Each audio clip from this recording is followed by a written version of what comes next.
안녕하세요. 몇십 년 동안 묵혀왔던 죄책감을 털어낸 50대 여자입니다. 여러분은 꼭 살면서 한 번쯤 만나 용서를 구하고 싶은 상대가 있으신가요? 그 상대가 이미 세상 사람이 아닌 사람도 있을 테고, 같은 세상에 살면서도 연락이 닿지 않아서 만나지 못한 상대일 수도 있겠죠.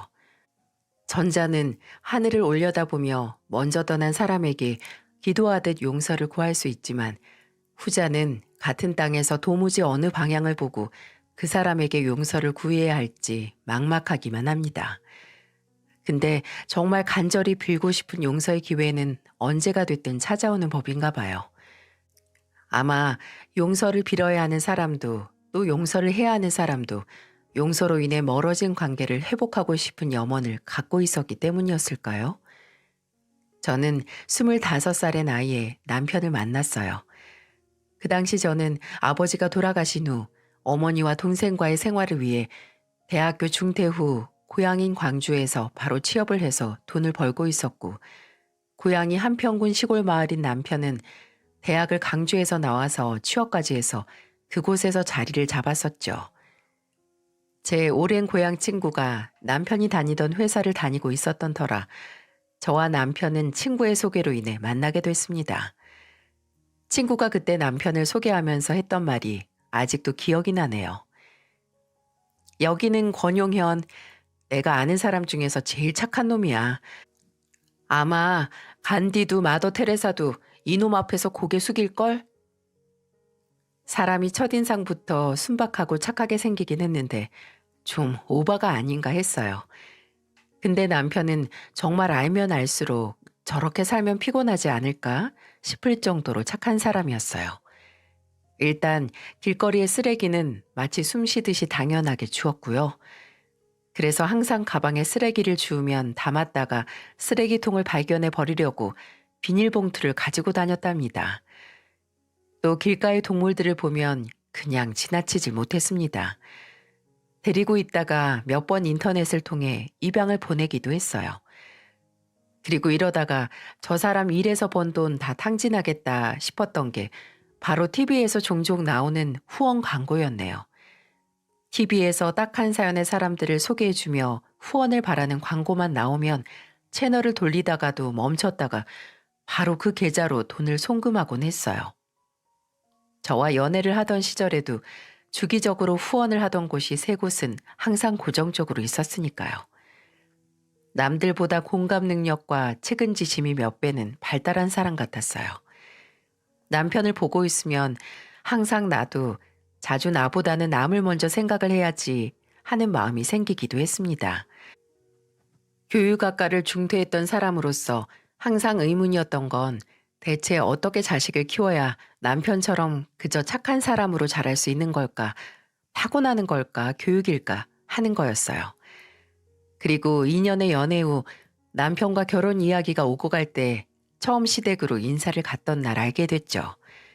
저런 착한 사람은 타고나는 거 절반, 그리고 교육의 힘이 절반이라고요. 한평에 있는 시댁에 인사를 하러 갔을 때 시부모님은 저희가 도착하기도 전에 이미 버스 정류장 앞에 저희를 데리러 오셨더라고요. 저와 남편이 보이자마자 시어머니는 총총총 소리가 나는 것처럼 달려오셨고, 시아버지는 묵묵히 그 뒤에서 뒷짐지시고 저희가 오는 모습을 보고 계셨어요. 시아버지는 까무잡잡하고 키는 작으시지만 오랜 양식장 일과 농사일로 인해 근육으로 찬 몸처럼 참 옹골차시고 과묵한 분이었어요. 대답은 뭐든 그냥 고개 한번 까딱하고 마시는 분이었죠. 하지만 말보다는 행동으로 먼저 하시는 분이었던 게 제가 만나자마자 인사를 드리니까 고개 한번 까딱하시고 제 손에 들린 짐을 쓱 가져가셔서 먼저 휑하고 가버리시더라고요. 제가 좀 놀라니까 옆에서 남편이 우리 아버지가 좀 저러셔 라고 했죠. 그리고 시어머니는 너무 소녀 같은 분이셨어요. 수다스러운 분은 아니었는데 하도 조용한 시아버지 옆에 계시니 한마디 한마디를 하셔도 언변술사가 따로 없게 보였습니다. 그리고 너무 귀여우셨던 질문이 아직도 기억이 나는데요. 시댁에 도착을 해서 막 시어머니가 상다리가 부서질 정도로 차린 상 앞에서 다 같이 식사를 하려는데 제게 정말 조그만 목소리로 그러시더라고요. 근데 우리 용연이가 좀 남자친구로 괜찮아요? 나야 그저 우리 아들이니 착하고 현숙약한테 잘하는 것 같긴 한데 아들이 남의 집 딸한테 좋은 남자인지 궁금하셨나 보더라고요. 그래서 제가 활짝 웃으면서 그럼요. 그러니까 누가 데려가기 전에 제가 먼저 데려가려고 이렇게 어머님 아버님께 인사드리러 왔잖아요. 하니까 코를 찡긋거리면서 수줍게 웃으시더군요. 원래 남편에게는 형 한 명과 여동생 한 명이 있는데 아주버님은 서울에서 사업을 하고 굉장히 바쁜 사람이라서 1년에 몇 번 고향에 오지 못한다고 하더군요. 그래서 그날은 얼굴도 못 봤고요. 그리고 서울에서 취직해서 몇 년 일하다가 그만두고 잠시 고향에 내려와 있던 시누이는 시아버지를 닮은 건지 과묵했어요. 그래서 시댁에서 식사하는 내내 대화는 거의 시어머니와 저, 남편 이렇게 셋이 주로 했는데 시어머니가 가만히 있던 시아버지 옆구리를 툭 치더니 어때요? 며느리가 마음에 들어요? 라고 물으시니까 그제서야 무거운 입을 여셨어요. 나야 용연이 저놈만 좋으면 다 좋지. 거시기 둘이서 같이 살기로 결정했으면 그냥 사이좋게 잘 살고 부부가 싸울 순 있지만 화해는 바로바로 해야 해. 그저 편안하게 순탄하게 잘 살아요. 이렇게 말씀하시고 또 제가 떠나기 전까지 묵묵히 침묵을 지키셨지만 저는 그 말이 금 같은 침묵보다도 더 금 같은 덕담이라고 느껴졌어요.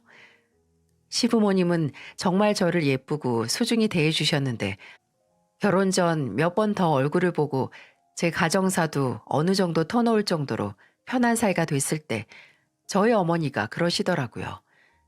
어머니는 그 당시 광주에 있는 식당에서 일을 하셨는데 어머니가 일하시는 식당에 얼마 전에 시어머니가 왔다 가셨다고요.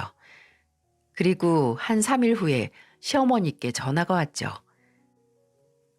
현수가 내가 너한테 결혼 문제로 의논하고 싶은 게 있어서 지금 통화 괜찮니? 그럼요, 어머님. 말씀하세요. 우리가 너희한테 광주에서 살 신혼집은 마련을 해줄 텐데 괜히 현숙이 너나 사부인께서 남자 쪽에서 집회 온다고 그만큼 혼수 준비하느라 스트레스 받고 무리할 것 같아서. 아니에요, 어머님. 친정에서 못 도와주셔도 제가 모은 돈 있으니까 그런 걱정 마세요. 예, 원래 결혼 전만큼 결혼하고서 돈이 더 드는 법이야. 그 돈은 용연이랑 결혼한 다음에 돈 들어갈 곳에 쓰고 집이랑 혼수는 나랑 용연이 아버지가 알아서 할 테니까 사부인께는 걱정 마시라고 전해주렴. 너도 괜히 부담 갖고 결혼할 필요 없고 원래 남의 집 귀한 딸 데려가면서 이 정도는 해야 하는 법이야. 말 나와서 말인데 너 시간 괜찮은 날 같이 혼수로 집에 드릴 것 좀 같이 보러 가자. 아마 식당에서 열심히 일하는 저희 어머니를 보시고 행여 결혼할 때 형편에 맞지 않게 부담을 할까 걱정이 되셨나 봐요.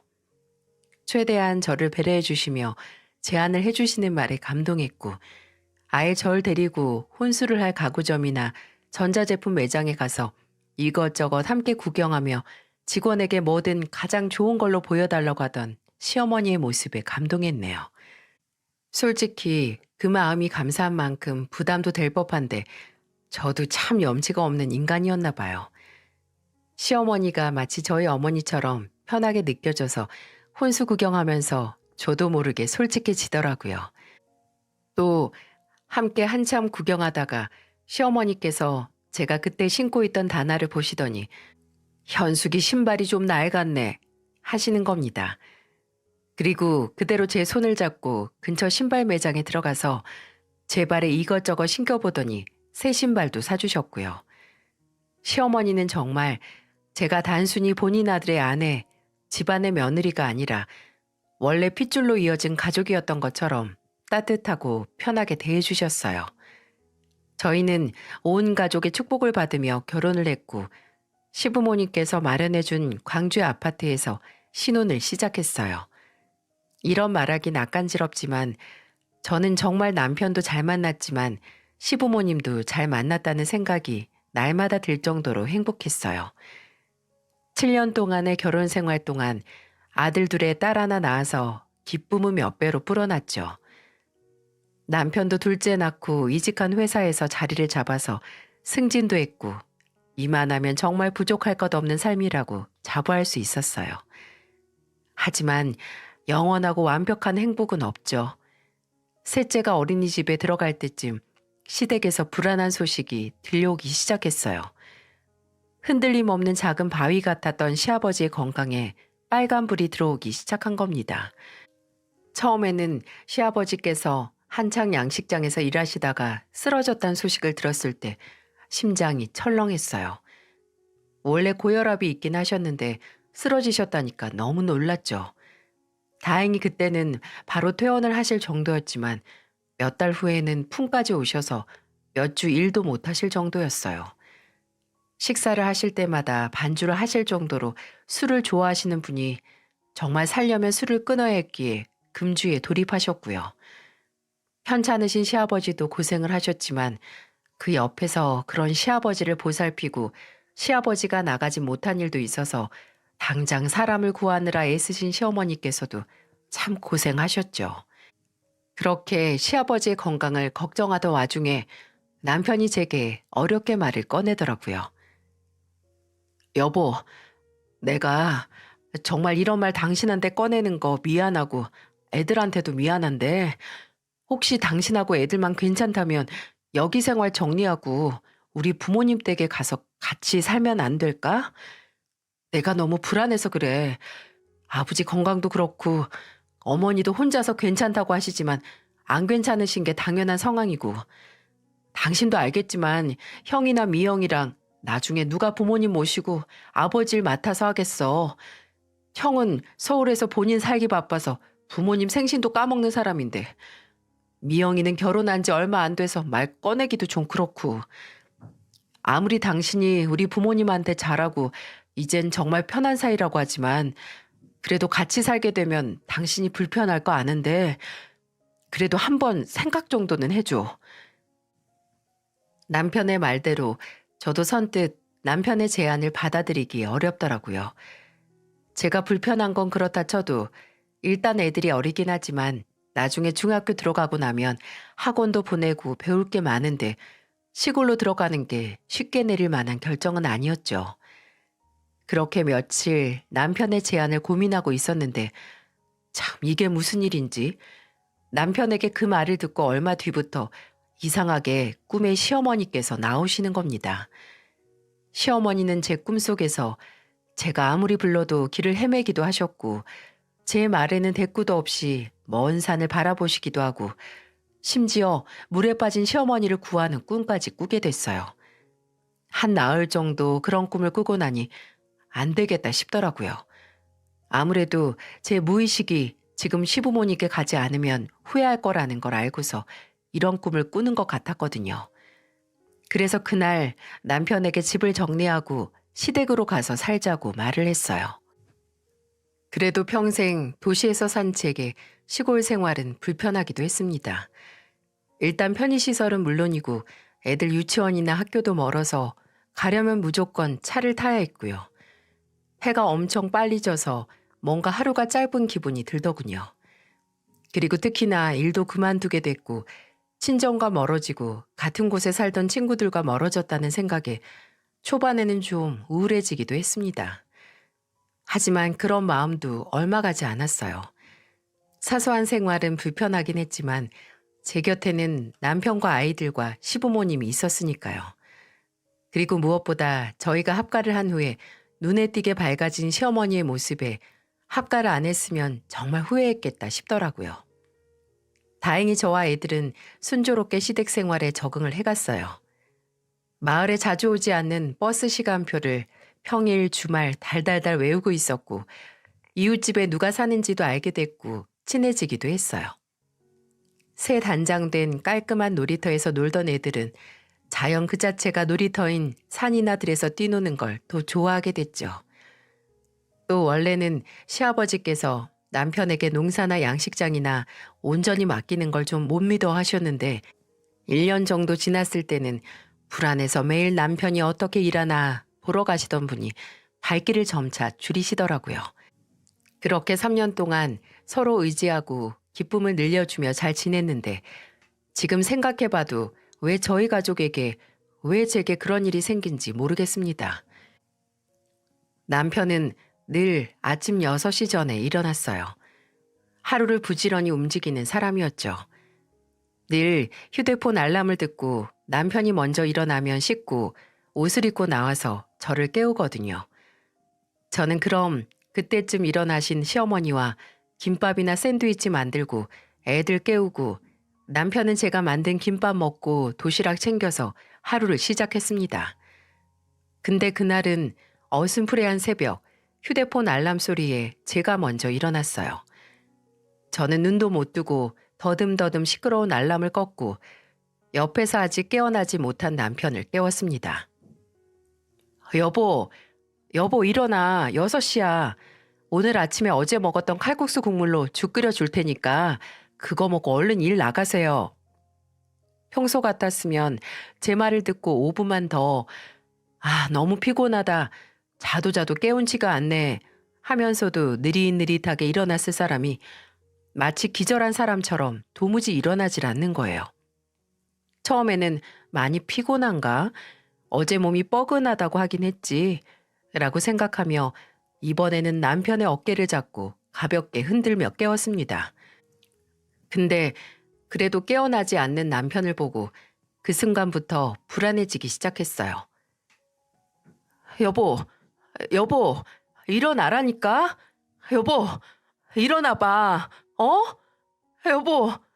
여보. 숨소리 마냥 작았던 제 목소리는 점점 커져서 어느 순간 온 집안 사람들의 잠을 깨우는 절규로 바뀌었어요. 시부모님께서 놀라서 방 안으로 헐레벌떡 들어오셨고 그 뒤를 따라서 잠에서 깬 첫째도 달려왔죠. 저는 제 이름을 부르는 시어머니에게 더듬더듬거리며 말했습니다. 어머니, 이 사람이 눈을 안 떠요. 어떡해 어머니? 살려주세요. 이 사람 좀 살려주세요. 시아버지는 119에 전화를 하셨고 그동안 저는 남편에게 인공호흡도 하고 심장 마사지도 하면서 어떻게든 남편이 눈을 뜨길 기도했어요. 얼마나 지났는지 영원과도 같은 시간에 구급차가 도착을 했고 남편은 곧장 병원으로 이송됐습니다. 제 기도를 비웃기라도 하듯 남편은 병원에 도착해서 의료진이 모두 투입이 됐어도 끝내 눈을 뜨지 못했어요. 남편의 사인은 수면 중 급성 심근경색으로 인한 사망이었고 저는 한순간 10년 동안 제 곁을 지킨 남편을 잃었습니다. 술도 안 하고 담배도 안 하고 누구보다 건강했던 남편이 심장질환이라니 믿을 수가 없고 믿고 싶지도 않았어요. 그 순간 마지막으로 자기 전에 남편에게 했던 말이 뭔지만 생각이 나면서 이렇게 허무하게 이별하게 될 줄 알았다면 매 순간 사랑한다고 고맙다는 말을 했어야 했다는 후회가 밀려왔어요. 정말 그냥 아무것도 생각하지 않고 남편을 뒤따라가고 싶다는 생각만 나더군요. 남편의 영정사진 앞에서는 숨도 제대로 쉬지 못했던 기억이 납니다. 섹스에 간신히 얇디 얇은 숨을 내뱉으며 제 손을 잡고 있는 시어머니에게 울면서 말했어요. 저 어떻게 해요? 어머님, 우리 애들 불쌍해서 어떻게 해요? 제대로 사랑해주지도 못했는데 너무 고맙다고. 정말 당신은 좋은 남편이고 좋은 아빠라고 그 사람한테 똑바로 말해주지도 못했는데 이렇게 떠난 그 사람 불쌍해서 어떻게 해요, 어머니? 어머님은 끝도 모르고 제 뺨에 흐르는 눈물을 닦아주시며 정작 본인 얼굴에 흐르는 눈물은 닦지 못하시며 말씀하셨어요. 현수가 용연이도 다 알아. 네 마음도 그렇고 애미인 내 마음도 다 알 거다. 아휴 불쌍한 거. 평생 저나 자식들에게 우는 모습을 보이지 않았던 시아버지께서는 끝내 화장터에서 바닥에 주저앉아서 목 놓아 우셨습니다. 내 새끼 뜨겁지 말라고, 내 새끼 아프지 말라고 소리치며 우셨어요. 남편을 그렇게 보내고 한동안은 일상이 제대로 돌아가지 못했습니다. 애들 학교도 못 보냈고요. 밥도 제대로 먹지 못하고 시부모님도 방 안에서 잘 안 나오셨어요. 그렇게 눈 한 번 감았다가 천천히 뜨면 하루가 그냥 가는 날을 보내다가 순간 더 이상 여기 있을 이유가 없다는 생각이 들더라고요. 이제 남편도 없고 나를 지탱해 줄 사람이 없는데 뭐하러 있나 싶었어요.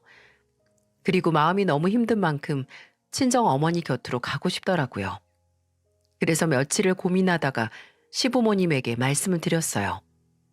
애들하고 다시 광주로 돌아가겠다고요.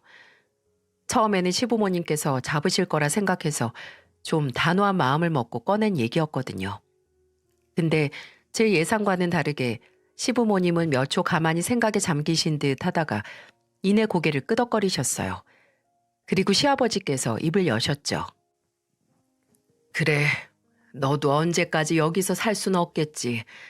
애들도 클 테고 현민이는 몇 년만 있으면 중학교도 들어갈 테니까 우리 신경 써서 말도 늦게 꺼냈지.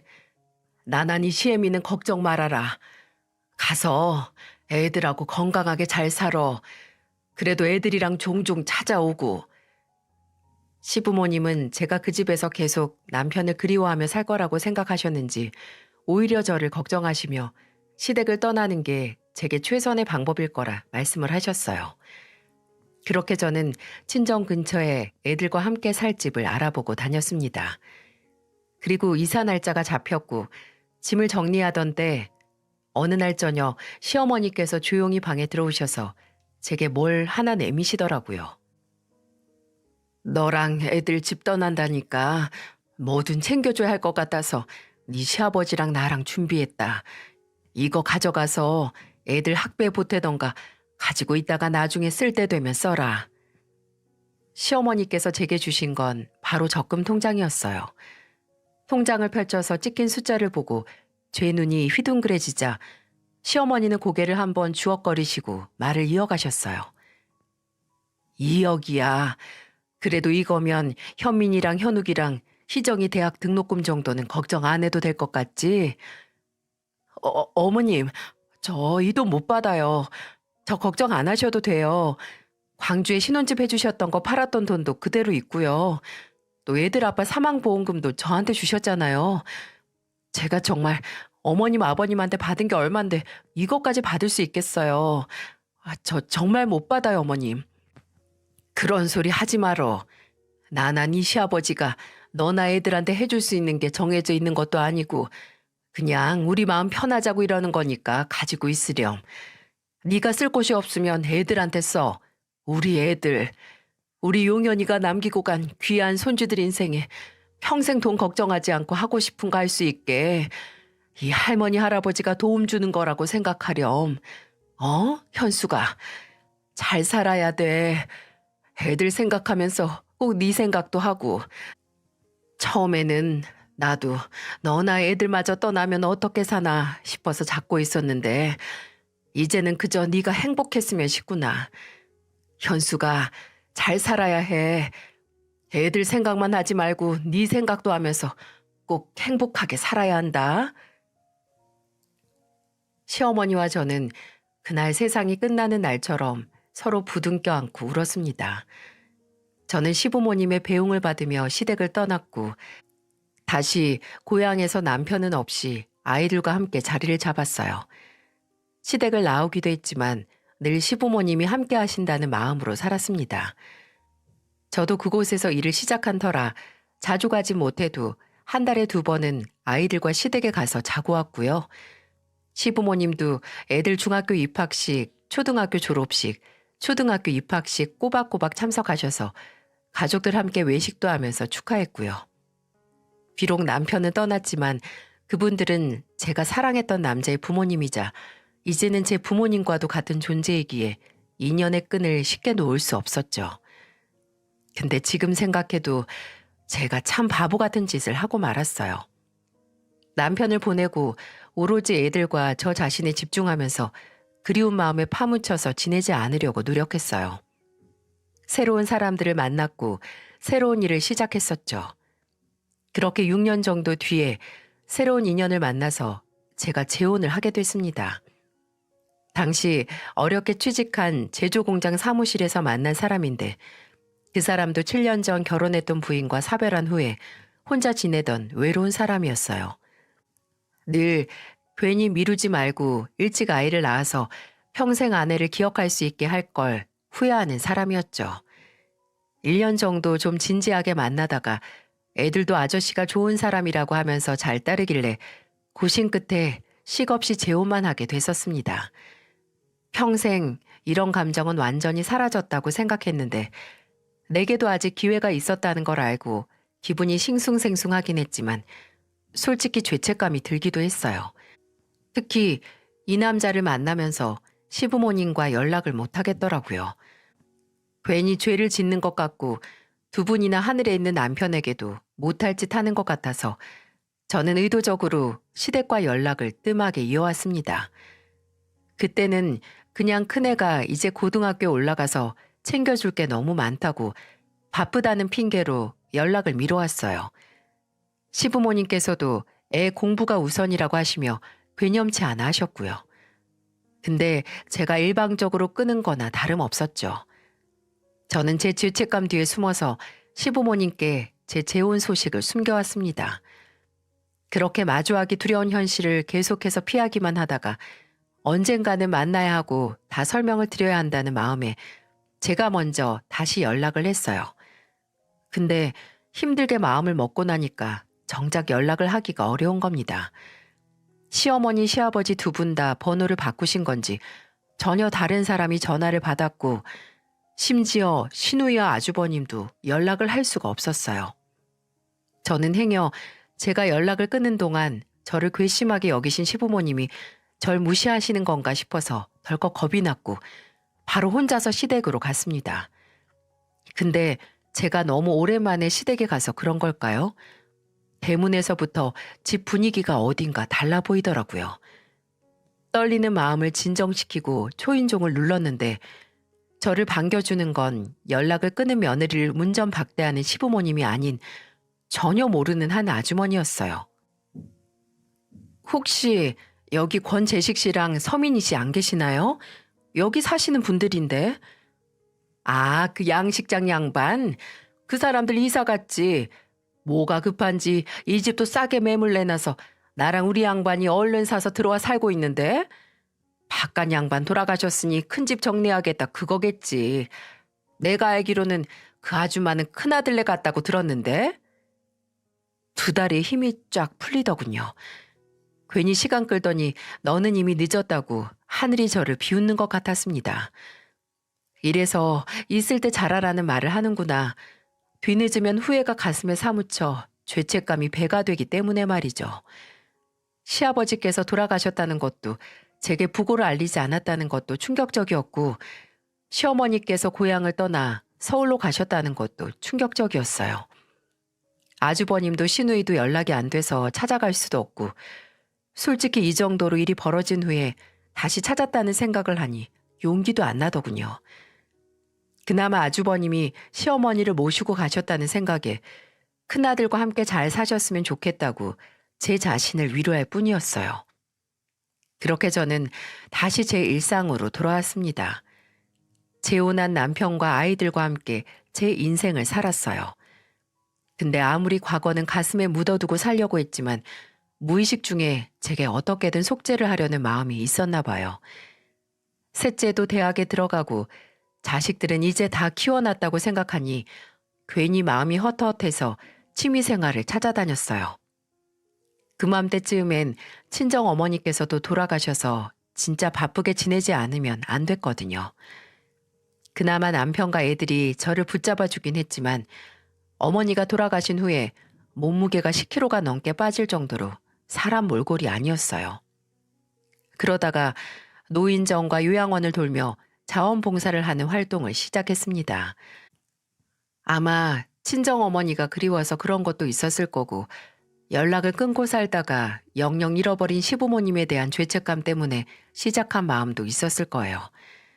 그렇게 매달 4번씩, 5번씩 봉사하는 날을 늘려가다가 같이 봉사를 하던 친구가 요양보호사 자격증을 딴다고 하더라고요. 요양보호사는 학력도 나이 제한도 없어서 나이 들어서도 힘만 따라준다면 오랫동안 할 수 있고 합격률도 높아서 의지만 있다면 해볼만 하다고 하더라고요. 그 얘기를 들으니 저도 이렇게 봉사만 다닐 게 아니라 전문적으로 배워서 직업으로 삼으면 어떨까 싶었죠. 그래서 정말 친구 따라서 저도 학원에 등록해서 자격증 시험을 준비했어요. 마치 학생 때로 돌아간 것처럼 마음 맞는 친구들도 사귀고 함께 공부도 했어요. 셋째가 기말고사 준비할 때 저도 같이 공부를 했죠. 이론 수업은 문제가 없었지만 행여 이 일을 직업으로 삼았을 때 봉사활동을 하고 다닐 때와 마음이 달라질까 걱정되긴 했어요. 근데 다니던 학원에서 연계된 요양병원에 실습을 나갔을 때 아, 이건 내가 업으로 삼을 만하다 싶더라고요. 이분들이 내 부모님이고 내 시부모님과 같은 분들이라고 생각을 하면 정말 최선을 다하게 됐습니다. 그렇게 시험 공부를 시작한 그해 겨울 저는 당당하게 시험에 합격을 했고 운전면허증을 따고 처음으로 국가 자격증을 딸 수 있었어요. 제가 처음으로 근무를 하게 된 곳은 보훈병원이었는데 3교대 업무라서 몸은 힘들긴 했지만 몸이 힘든 만큼 마음이나 정신이 힘든 건 있게 되더라고요. 사람이 마음이 복잡할수록 몸을 움직이는 게 정말 맞는 말이지 싶었죠. 물론 요양보호사인 제게 함부로 대하고 대하기 힘든 환자분들이 계시긴 했지만 그래도 사람이 정신은 문제가 없는데 제대로 가누지 못하는 몸에 갇혀 있다고 생각하면 답답하고 예민해지기 마련이잖아요. 그런 생각을 하며 꾹 참았습니다. 그리고 우리 부모님이라면, 우리 시부모님이라면 어디서든 누군가에게 친절한 대접을 받았으면 좋겠잖아요. 그냥 그런 생각만 하면 좀 힘든 순간에도 마음을 다잡을 수 있었어요. 그리고 두 번째로 일하게 된 곳은 집에서 좀 떨어진 지역에 있는 호스피스였어요. 임종을 앞둔 환자들이 조금이라도 신체적, 정신적인 안정을 취할 수 있는 시설이죠. 오늘 아침에 식사 도와드리면서 드라마 얘기하던 할머니께서 낮잠을 주무시다가 세상을 떠나실 정도로 온통 이별이 준비되어 있는 그런 곳이었어요. 일한 지 얼마 안 되긴 했었지만 대부분의 노인분들이 죽음을 앞두고 가족들에게 짐이 되셔서 거의 떠맡기듯 오신 곳이었거든요. 가족들이 그립지만 차마 더 짐이 될까 미안해서 연락도 못 하시고 혹시 오늘은 찾아오지 않을까 하는 일말의 기대감을 품고 계시는 걸 보면 제 마음이 아프고 참 인생이 부질없고 사람이 사람답게 살려면 건강이 최우선이라는 생각만 들었습니다. 하지만 그렇다고 인생이 별다른 가치가 없는 건 또 아니더라고요. 종종 인생은 그래도 이 인생이 살만하다는 걸 증명이라도 하듯 작은 이벤트를 만들어내기도 했습니다. 제가 일하던 호스피스는 커서 일한 지 3달이 다 되어 가던데도 병원에 제가 못 가본 구역이 많았거든요. 어차피 제가 일하는 곳은 항상 정해져 있는 환자분이 계신 병실이었으니까요. 근데 하루는 거기 간호사분들이 선물로 들어온 떡이 있으니까 좀 가져가서 드시라고 해서 간호사 휴게실에 들른 적이 있습니다. 근데 그때 근무 중이던 간호사 한 분이 이런 말을 하시더라고요. 서민이 할머니 차트 올라갔어요? 들고 있던 떡을 떨어뜨릴 뻔했습니다. 서민이라니 그건 저희 시어머니 성함이었어요. 흔한 이름이라고 할 수도 있지만 솔직히 할머님들 성함 중에 민이라는 이름이 흔치 않잖아요. 저도 저희 시어머니 성함을 처음 들었을 때 제 이름보다도 세련되고 예뻐서 놀랐던 기억이 있거든요. 하지만 연락이 끊기고 얼굴을 안 본 지 8년이 넘은 사람을 제가 일하는 병동에서 만나기가 그렇게 쉬운 일인가요? 설마 그럴 리가 있겠어? 라고 제 자신을 진정시켰지만 그래도 제 눈으로 그 서민이라는 환자분을 확인해야만 이 복잡해진 속이 풀리겠다는 생각이 들었어요. 그래서 그 간호사 선생님께 아무래도 제가 아는 분 같다고 병실을 물어봤어요. 간호사 선생님은 병실을 알려주시며 근데 약 드시고 주무실 텐데? 라고 하더라고요. 하지만 그건 제게 문제가 되지 않았습니다. 저는 얼굴만 확인했으면 되니까요.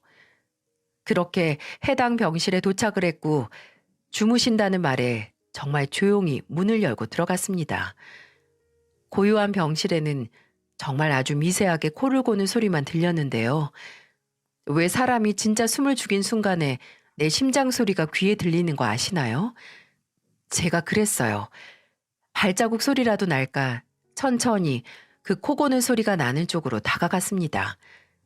그리고 침대 끝 환자 이름표에 있는 곳에 서민이 석자가 적혀 있더라고요.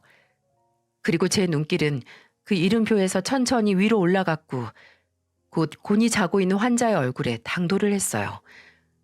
그리고 그와 동시에 저는 한참을 조용히 하려던 노력이 무색해지게 울음을 터뜨릴 수밖에 없었습니다. 어떻게든 숨을 죽이고 울어서 끄급하는 소리가 났죠. 그곳에 한때는 동네 동년배 아주머니들과 다르게 염색을 안 해도 늘 검은 머리였던 머리가 백발이 되고 건강한 밀색의 피부에 살아온 해만큼 주름이 져 있고 제가 마지막으로 만난 날보다 8kg 정도는 더 빠져 보이는 얼굴에 시어머니가 잠들어 계셨습니다. 아직도 그때의 떨림이 잊혀지지 않아요. 흐른 시간만큼 모습이 변하긴 했지만 그분은 제게 꼭 행복해야 한다고 제 손을 잡고 말해주신 시어머니가 맞았습니다. 당장 묻고 싶은 게 또 하고 싶은 얘기가 너무 많지만 저는 시어머니께서 깨어나실 때까지 울면서 기다렸어요. 그렇게 한 40분 정도 흘렀을까? 시어머니께서 눈을 뜨셨고 저는 하얗게 샌 머리와는 다르게 여태껏 까맣게 반짝거리는 눈을 보고 터지는 숨을 내뱉으며 말했습니다. 어머니, 저 기억하세요? 어머님 현숙이, 너 현숙이 아니냐? 네가 어떻게 여기 있어? 제가 누구라고 밝히기도 전에 시어머니는 저를 보고 바로 현숙이라고 부르셨고 예전보다는 많이 느려지긴 했지만 그래도 또렷한 목소리로 말씀하셨어요. 저는 시어머니의 목소리를 듣고 그대로 주저앉아서 엉엉 울었고요. 죄송하다고 하염없이 울면서 용서를 빌었고 시어머니는 차마 불편한 몸 때문에 일어나지 못하시고 제 손을 잡고 몇 번을 당기셨어요. 그리고 제 뺨에 손바닥을 살포시 대시고 말하셨죠. 왜 이렇게 살이 빠졌냐고요. 그날 저는 시어머니 곁에서 몇 시간을 이야기했고 또 몇 시간을 시어머니 이야기를 들었습니다. 시어머니를 만난 건 정말 기적이고 꿈만 같은 일이었지만 시어머니를 이곳에서 만나는 걸 원치 않았거든요. 죽음을 앞둔 사람들이 있는 곳에서 시어머니를 만나다니 이걸 마냥 기뻐할 수 없는 노릇이었죠. 시어머니는 노인 급성 백혈병으로 그뿐만 아니라 T 림프 구성의 필라델피아 양성으로 특히나 예후가 좋지 않은 상태로 입원을 하셨어요. 처음에는 적극적으로 항암을 받다가 상황이 더 안 좋아지셔서 폐혈증 증상과 간염까지 도져서 항암 치료를 꾸준히 받는 것보다 정말 최소한의 치료를 하면서 이곳에서 합병증 치료를 하시며 마지막 순간을 기다리고 계신다고 담당 보호사와 간호사에게 들을 수 있었어요.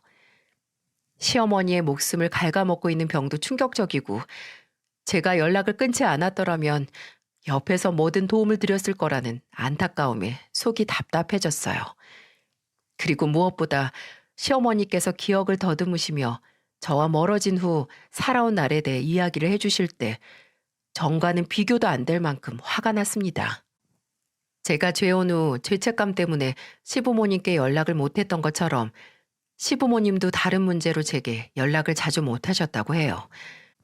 그 당시 서울에서 사업을 하던 아주버님의 일이 매년 적자만 내고 있었고 돈 나올 구멍이라곤 시부모님 뿐이던 아주버님은 고향으로 찾아와 사업 자금을 부탁했다고 해요. 근데 목돈의 대부분을 제가 떠날 때 돌려주셨던 시부모님은 당장 현금이 없다고 하셨고 그럼 나간 재수 씨한테 용연이 사망보험금이라도 부탁할 수 없냐는 식으로 나왔다는 겁니다. 시부모님은 행여 아주버님이 제게 찾아가서 돈을 요구할까 싶어 저와 연락이 안 된다고 거짓말을 하셨던 거죠. 또 그때쯤 시아버지의 건강이 많이 안 좋아지셨다고 해요. 근데 시부모님은 제게 알리면 제가 당장 시댁에 와서 지낸다고 할까 싶었고, 그러다가 돈 때문에 자주 찾아오는 아주버님과 마주치기라도 할까 시아버지 건강 문제도 알리지 않으셨던 겁니다. 그의 시아버지는 끝내 돌아가셨고, 아주버님은 아버지도 안 계신데 집과 농사할 땅 그리고 양식장도 다 정리를 하고 함께 서울에 올라가자고 시어머니께 제안을 했다더라고요. 시어머니는 연락이 뜸했던 제게 연락을 하는 것보다 재산을 양도하면 함께 지내면서 모시겠다는 아주버님과 형님의 말을 믿고 서울로 향하셨어요. 근데 문제는 재산을 받고 난 후에 아주버님과 형님이 달라졌다는 거죠. 그 돈이 뭔지. 돈이 없으니까 아주 부모 취급도 안 하더구나. 내가 거기서 아들 눈치, 며느리 눈치, 손주들 눈치까지 보다가 아휴, 이렇게 병을 얻었나 보다, 현수가. 큰아들네 집에서 눈칫밥만 먹고 객식구 취급받다 시어머니 건강마저 안 좋아졌고 혈액암이라는 걸 진단받자마자 아주버님과 형님은 바로 시어머니를 요양병원에 보냈다고 합니다. 그리고 몸 상태가 더 악화되자 이곳 호스피스에 보냈고요.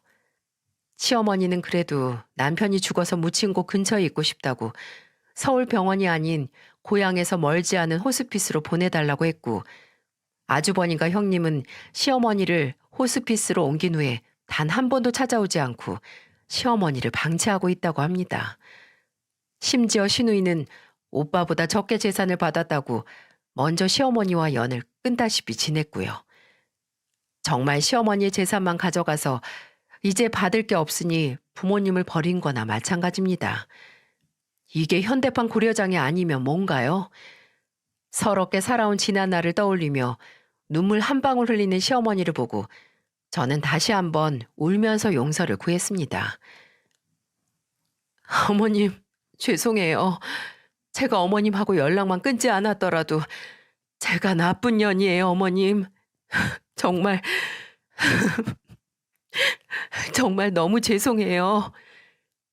현수가, 네가 나한테 미안할 게 뭐 있니? 이렇게라도 너 잘 살고 있는 걸 봐서 내 마음이 이렇게 놓이는데. 아니에요, 어머님. 저 정말 나쁜 년이에요. 저 어머님하고 아버님께 숨기고 싶은 게 있어서 일부러 연락도 안 했던 거예요. 우리 현숙이가 나한테 숨긴 게 뭐가 있어? 어머님, 저 사실 재혼했어요. 애들 아빠 두고 다른 남자랑 새 인생 시작했다는 거 어머님하고 아버님께 말씀드리기 너무 죄송하고 두 분이 혹여 상처받으실까 봐 무서워서 계속 연락 못했던 거예요.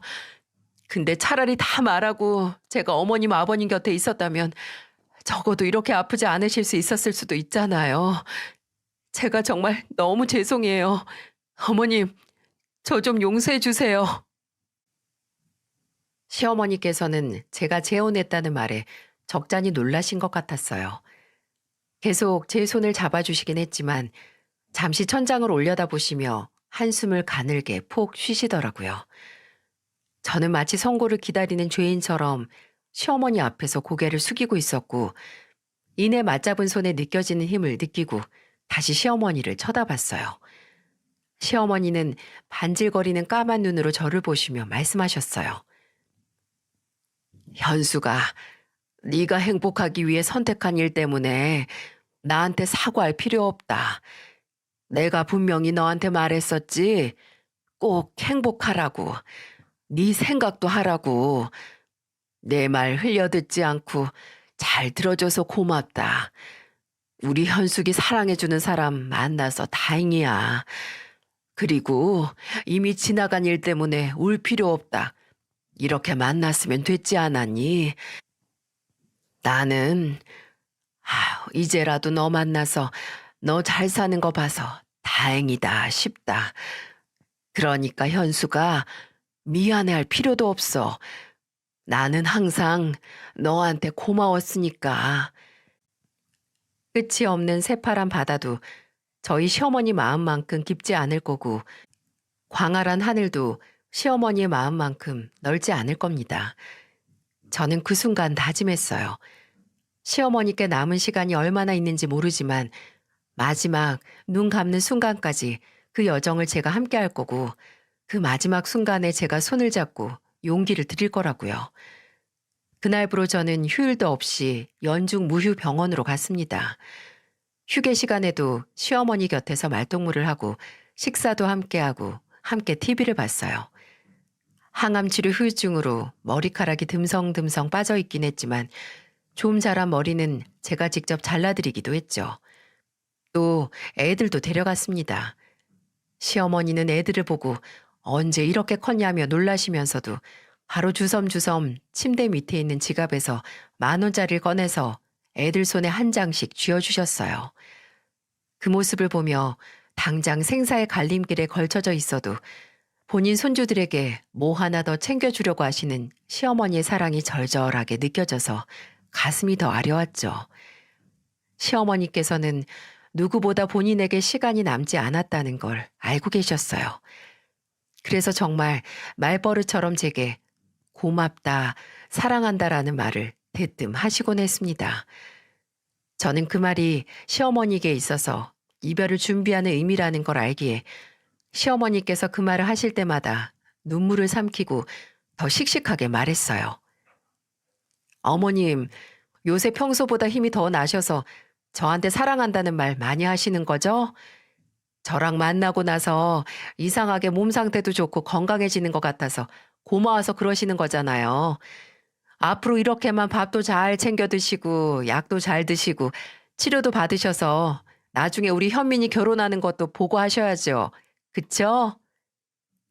제가 그렇게 말하면 시어머니는 그저 아기처럼 웃어 보이면서 그래, 그래, 그래야지 라고 대답하셨습니다. 하지만 그 대답도 모두 이별을 준비하는 시어머니의 모습이었어요. 저와 함께하는 순간을 그저 밝고 긍정적으로 기억에 남기시려는 거였다는 생각을 했습니다. 제가 시어머니와 다시 만나고 반년이 채 지나지 않은 날, 그날은 좀처럼 밥도 잘 못 드시고 드셔도 바로 개원해졌었어요. 그래도 빵긋빵긋 웃으시고 컨디션이 나쁘지 않아서 걱정하지 않았는데 오후부터 상태가 영 안 좋아지시더니 호출을 받고 온 의사 선생님의 말로는 몸속 장기들이 하나둘 작동을 멈추고 있는 것 같다고 하더군요. 호흡도 불규칙하고 정신도 잠깐씩이지만 오락가락 하셨고요. 의사는 마음의 준비를 하는 게 좋겠다는 통보를 했고 저는 다짐한 것처럼 시어머니의 손을 잡았습니다. 죽음을 앞둔 시어머니보다 오히려 그걸 보고 있는 제가 더 겁을 먹고 있었어요. 시어머니께서도 제 표정을 보고 그걸 아셨는지 숨을 힘들게 쉬시면서도 이렇게 말씀을 하셨죠. 현수가, 나는 하나도 무섭지가 않다. 나 지금 가면 먼저 간 우리 양반도 기다리고 있고 우리 용현이도 엄마 기다리고 있을 텐데 아휴, 내가 뭐가 무섭겠니. 그냥 현숙이 네가 나 가고 나서 이제 이 시어머니 그립다고 울지 않고 남은 네 인생 행복하게 잘 살기만 그것만 바랄 뿐이야. 현수가 미안하고 그리고 고맙다. 그리고 참 내가 널 참 사랑한다. 그렇게 몇 분을 시어머니께서는 호흡을 가쁘게 쉬시며 온전치 않은 정신으로 몇 마디를 더 하셨고 이내 제 손을 잡고 눈을 감으셨습니다. 요양보호사를 하면서 남들보다 몇 배는 이런 이별을 겪었다고 생각했는데 내게 특별하고 소중한 사람과의 이별은 아무리 겪어도 마음이 무뎌지지 않더라고요. 저는 조용히 저 혼자 시어머니와 작별을 했고 누구보다 다정하고 사랑스러운 시어머니의 마지막을 배웅했어요. 시어머니께서 눈을 감으시고 몇 번씩 고민을 했지만 병원을 통해서 아주버님과 신우에게도 연락을 했어요. 병원에 보낸 뒤로 단 한 번을 오지 않더니 그래도 장례식에는 참석을 했더군요. 솔직히 그 자리에서 달려들어서 분풀이라도 하고 싶은 마음이 없던 건 아닌데 차라리 다행이라는 생각이 들었습니다. 저런 인간들이어서 제가 시어머니와의 이별을 온전히 저 혼자 할 수 있었잖아요. 돈 때문에 부모를 버린 거나 다름없는 인간들은 차라리 없는 게 더 나으니까요. 제가 이 사연을 보내게 된 이유는 얼마 전 시어머니의 기일이기도 했고 또 평소에 꼬박꼬박 챙겨 듣는 채널에 나오는 시어머니 사연들은 모두 갈등뿐인 사연들밖에 없더라고요. 그래서 이제는 정말 천사가 되신 천사같이 착하고 다정한 저희 시어머니 같은 분도 있다는 걸 여러분께 꼭 이야기하고 싶었습니다. 얼마 전 시어머니 기일로 납골당에 아이들을 데리고 찾아갔을 때 지금 남편도 함께 갔었어요. 제게서 시어머니 얘기를 들은 남편은 살면서 만나기 힘든 귀한 분이라고 하면서 먼저 기일에 함께 가서 인사를 드리고 싶다고 하더라고요. 좀 어색하긴 했지만 시어머니 사진 앞에서 남편이 인사를 드리고 앞으로 저와 행복하게 살겠다고 걱정 마시라고 하는 걸 보니까 뭔가 안심도 되면서 마음이 뭉클했었습니다. 지금도 종종 시어머니께서 제게 마지막으로 하셨던 말이 기억이 나요. 먼저 가 있는 소중한 사람들 때문에 죽는 게 무섭지 않다는 말이요. 저도 나이가 들고 먼저 제 곁을 떠난 소중한 사람들이 늘면서 그 말이 온전히 이해가 가더군요. 죽음이 아예 두렵지 않은 건 아니지만 그래도 이 삶의 끝에는 내가 사랑했던 사람들이 나를 기다리고 있다는 생각을 하면 그때까지 열심히 살아야겠다는 생각과 함께 나중에 그 끝에 섰을 때 삶에 대한 후회나 미련이 없이 후련히 떠날 수 있을 것 같아서 다행이라는 생각도 드네요. 부디 시간이 흘러서 제가 그 끝에 당도했을 때 제가 사랑했던 모든 사람들이 저를 마중 나와 있다면 좋겠습니다. 여러분께서도 언젠가 그 끝에 가기 전에 지금 내 곁에 있는 소중한 사람에게 후회할 것 없는 애정을 쏟으며 값진 시간을 보내시길 바랍니다. 모두들 꼭 행복하시고 건강하세요.